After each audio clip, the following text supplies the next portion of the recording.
ہم لوگوں کے لیے بہت ہی خوشی کا مقام ہے کہ گجرات سے ایک علمی شخصیت اور ایک روحانی شخصیت حضرت مولانا عمار صاحب نقشبندی دامت برکاتہ ہم سبوں کے درمیان تشریف فرما ہے، خوش نصیبی کی بات ہے۔ الحمدللہ میں اس ادارے کو روز اول سے میں دیکھ رہا ہوں، جب اس ادارے کی بنیاد میں اس ادارے کو دن بدن ترقی کی راہ پہ دیکھ رہا ہوں، اور مفتی صاحب کی تمام خصوصیتوں میں سے ایک بڑی خصوصیت یہ ہے کہ عمارت سے زیادہ تعلیم پہ توجہ دیتے ہیں، تعلیم اور تربیت کے اوپر، اور یقیناً جس کی ضرورت ہے۔ بہت ساری دقتیں ہیں، بہت ساری پریشانیاں ہیں، برسات کا موسم ہو، آنے جانے میں راستہ بھی ذرا مشکل ہے، لیکن الحمدللہ یہ بچیاں اس کے باوجود آج بارش ہو گئی پھر بھی ایک بڑی تعداد میں بچیاں یہاں موجود ہیں۔ یہ ادارہ جو ہے جہاں آپ پڑھ رہی ہیں یہ ہمارے علاقے کے لیے بہت بڑی نعمت ہے اور بہت خوش نصیب ہے آپ، بہت خوش نصیب ہے آپ، میں بتلا نہیں سکتا، میں ان چیزوں کو میں زبان سے ادا نہیں کر سکتا کتنے خوش نصیب ہے کہ اللہ رب العزت نے آپ کو گاؤں دیہات میں رہتے ہوئے، دربھنگا شہر میں رہتے ہوئے، اللہ رب العزت نے ایک معیاری ادارہ آپ کو دیا ہے۔ آپ ایک معیاری ادارے میں پڑھ رہے ہیں، اس طرز کے ادارے میں پڑھ رہے ہیں جو بڑے بڑے شہروں میں یہ ادارہ انسان کو ملتا ہے،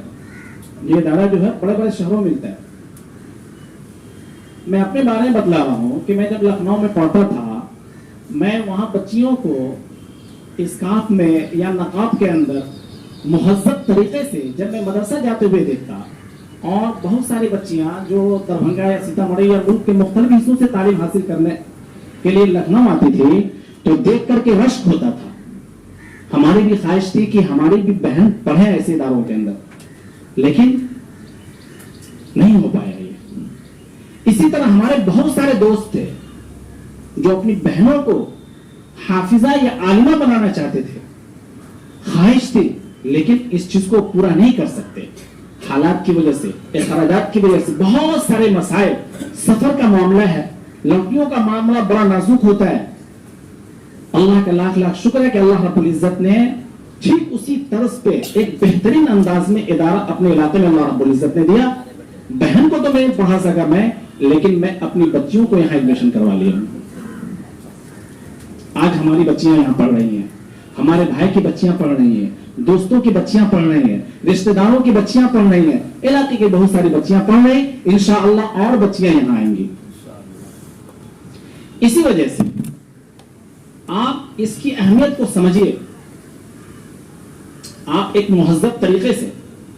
ایک اسلامی لباس میں، پردے میں آپ یہاں پڑھنے کے لیے آتے ہیں، یہ بہت بڑی بات ہے۔ اب دیکھیے کہ آپ کا نام اگر اسکول میں لکھا دیا جائے، یا کچھ بچیاں پہلے سے اسکول میں پڑھ چکی ہیں، جب آپ اسکول میں جاتے ہیں تو ٹھیک ہے انگلش ہندی ان چیزوں کی تعلیم ہوتی ہے، لیکن دینی تعلیم نہیں ہوتی، دنیات کی تعلیم نہیں ہوتی ہے۔ سب سے پہلے آپ کا پردہ آپ سے چھینا جاتا ہے، جو سب سے قیمتی چیز ہے آپ کی۔ وہ بچیاں ٹیوشن پہ آتی ہیں، پردے میں آتی ہیں، ٹیوشن سے جاتی ہیں اسکول میں، پردہ ہٹ گیا اس کا، آپ وہ کیا ہے بغیر پردے کے جا رہی ہیں، سر پہ اسکارف بھی نہیں ہے۔ آپ جب اس ادارے میں آئے تو آپ کو عزت سے نوازا گیا، آپ کی سب سے قیمتی چیز آپ کو پردے میں رکھا گیا، آپ کو یہاں مہذب بنایا جا رہا ہے، اور دن و رات یہاں کے اساتذہ کرام، خاص طور پہ مفتی صاحب، جس چیز کی جب ضرورت ہوتی ہے، کہہ رہے ہیں کہ کسی کمپنی والا اپنے موبائل کو اتنا جلدی اپڈیٹ نہیں کرتا اس سے تیزی کے ساتھ حضرت مفتی صاحب کے کیا کہتے ہیں ماتحتی میں جو ادارہ چل رہا ہے یا جو بھی کام ہو رہا ہے اسے ہمیشہ اپڈیٹ کرتے رہتے ہیں، جس چیز کی ضرورت ہو اس کے اندر تبدیلی کرتے رہتے ہیں، ایک دم تخلیقی ذہن ہے، ہمیشہ بہتر سے بہتر بنانے کے لیے ادارے کو، بچیوں کو کی بہتر سے بہتر تعلیم کے لیے،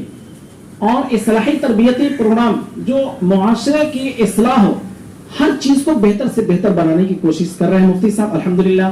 اور ان کی ماتحتی میں ہم لوگ بھی کام کر رہے ہیں۔ اللہ رب العزت نے جزائے خیر عطا فرمائے۔